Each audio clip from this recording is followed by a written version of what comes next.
So picture this. You're sitting down, maybe you need to write an essay, could be for a big project, maybe a work report, or, even just a really detailed email. What do you do first? Do you like rely totally on your own brain, or do you pop open Google, maybe start searching, or do you go straight for an AI assistant, something like ChatGPT? And here's the question that really got me thinking, especially after looking at the sources you flagged for us. What does that choice actually mean for your brain, long term? So that's really our mission for this deep dive. We're going to unpack some really fascinating new research. It actually monitored brain activity, trying to see the hidden effects of these different ways of writing. Yeah. Yeah, and this study, it's from some pretty big names, MIT Media Lab. Wellesley College and Massart, and they use this advanced EEG tech, the caps. Right, the ones with the electrodes reading brainwaves. Exactly, to monitor things like cognitive engagement, mental effort, neural connectivity while people were writing. And what's really crucial here, I think, we sort of connect this to the bigger picture. These findings aren't just, academic curiosities. They talk directly to how much we're relying on tech now and pretty much everything we do. And this research, it raises some pretty profound questions about our cognitive future, how our brains might adapt, or maybe what skills they might lose as we bring more and more AI into just our daily tasks. It's a vital conversation, really. Definitely.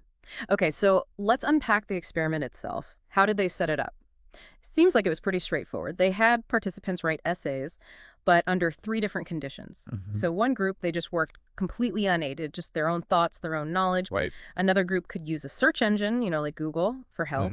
And the third group, well, they got to use ChatGPT. And the first finding, the sort of baseline finding, was genuinely striking. The folks who wrote entirely unaided, they showed the highest neural connectivity. Wow. So what's the big takeaway there? It seems to mean their brains were just deeply engaged, firing on all cylinders, you could say, handling complex stuff, sparking original ideas, pulling up memories.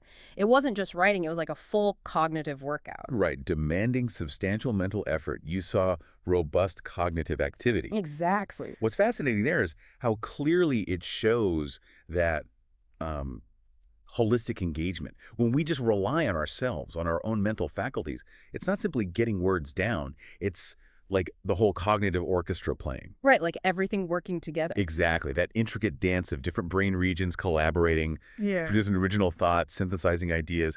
The brain is really running the show, making all the connections itself. Yeah, like its internal supercomputer is just running at max capacity. Okay, so what about the next group then? The ones using a search engine? Well, their neural connectivity was moderate, still quite active. Okay, so not as high as unaided, but still significant. Right. They were still very actively engaged in processing information, selecting what's relevant, evaluating sources, synthesizing that content into their own words. So even though the cognitive load was maybe a bit reduced compared to going it alone, their mental activity was still pretty high. They kept a good degree of cognitive rigor. And the nuance there is really key, I think. Search engines give you information, sure, but you still have to do a significant amount of active mental work to integrate it, to make it part of a coherent argument or story. Yeah, you can't just copy-paste. Exactly.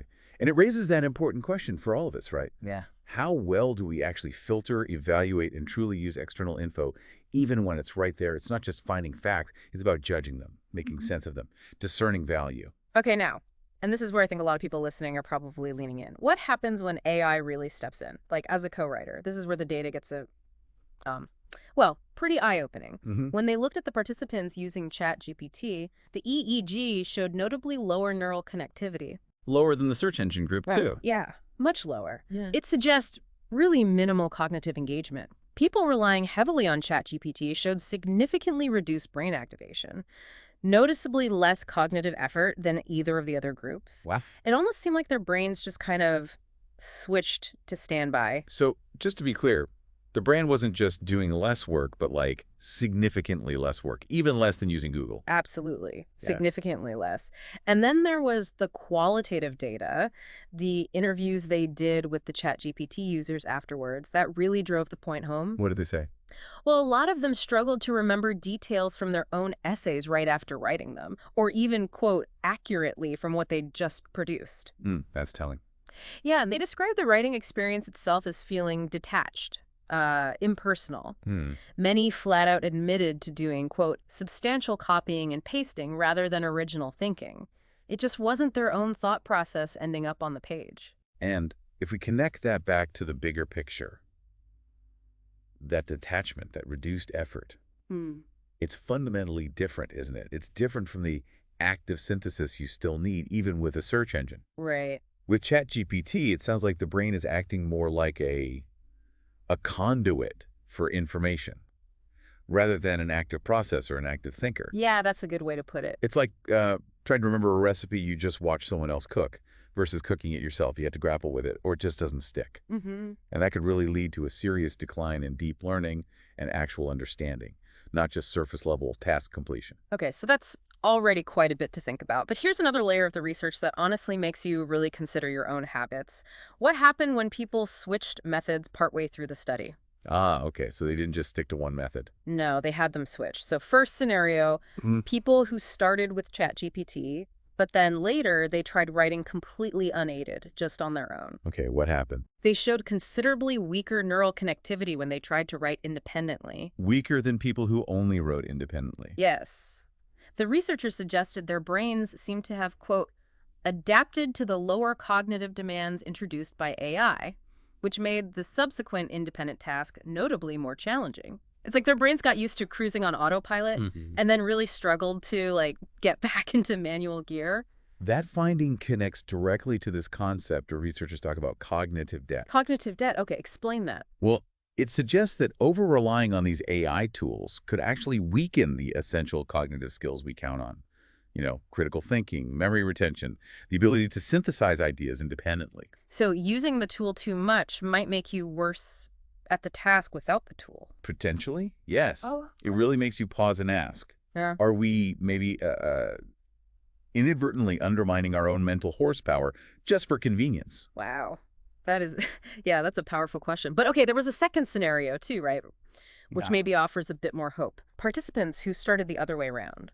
They began by writing essays independently, using their own brains first, and then later they integrated ChatGPT into their process. Okay, and the results? These folks actually showed higher neural connectivity even when they were using AI later on. Higher than the group that only used AI. Yes. The research noted they seem to be actively combining their existing knowledge with AI-generated insights. They kept up a stronger cognitive engagement. Ah, okay, so that is a really key insight for strategy, isn't it? Seems like it. It really highlights the benefit of first building a solid cognitive foundation yourself, engaging your brain deeply first. And then you can bring in technology, bring in AI as a tool to enhance what you're doing rather than just replace your thinking. Right, it becomes an assistant, not a substitute. Precisely. Think of it like, I don't know, a seasoned chef Yeah. using a new fancy gadget. Good. They already know the fundamentals, right? So the gadget helps their mastery. It doesn't become the mastery. And this study suggests that approach thinking first, AI second, was much more effective for keeping the brain strongly engaged. Okay, so stepping back then, what does all this mean for you, the listener? You know, the person trying to figure out how to use these tools in your own work, your own learning. Because these findings, they seem absolutely critical for educators designing courses, maybe policymakers thinking about tech in schools. Oh, absolutely. Corporate leaders thinking about workplace training. And especially just for you, the individual learner, trying to figure out how to approach your own tasks. Yeah. This research really shines a light on the hidden cognitive costs, as they put it, of leaning too heavily on AI. Even though it can definitely boost productivity in the short term. Yeah, exactly. There's a trade-off we need to be aware of. Its potential long-term impact on just how our brains work.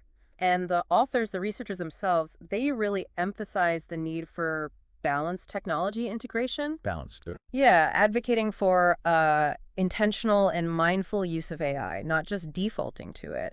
And they offer some practical advice, too. Things like, you know, regularly stepping away from AI help, making sure you actively engage in cognitive tasks independently, and just using your own brain sometimes. Keep those cognitive functions sharp. Exactly. Could help maintain or even enhance them. It's about deliberately exercising those mental muscles, right?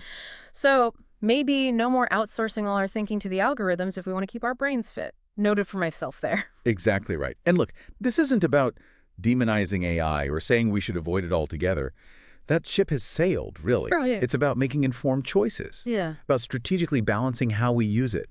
The goal should be to optimize both things. Mm. Our immediate productivity, sure, but also our long-term cognitive well-being. Using it wisely. Using it wisely.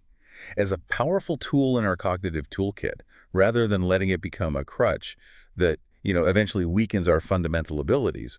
The brain, well, like any muscle, right? It needs that resistance, that work to stay strong. So to kind of wrap things up then, the core message seems pretty clear. The choices you make day to day about how you use tools like ChatGPT for tasks like writing, they have real measurable impacts on your brain's activity. Measurable impacts. And potentially on your long-term cognitive health. So maybe here's a final thought to leave you with, building on what the researchers found. That mental exertion today, the effort you put in using your own brain, it might be what preserves and protects your cognitive health tomorrow. Definitely some food for thought there. Thank you for joining us on this deep dive.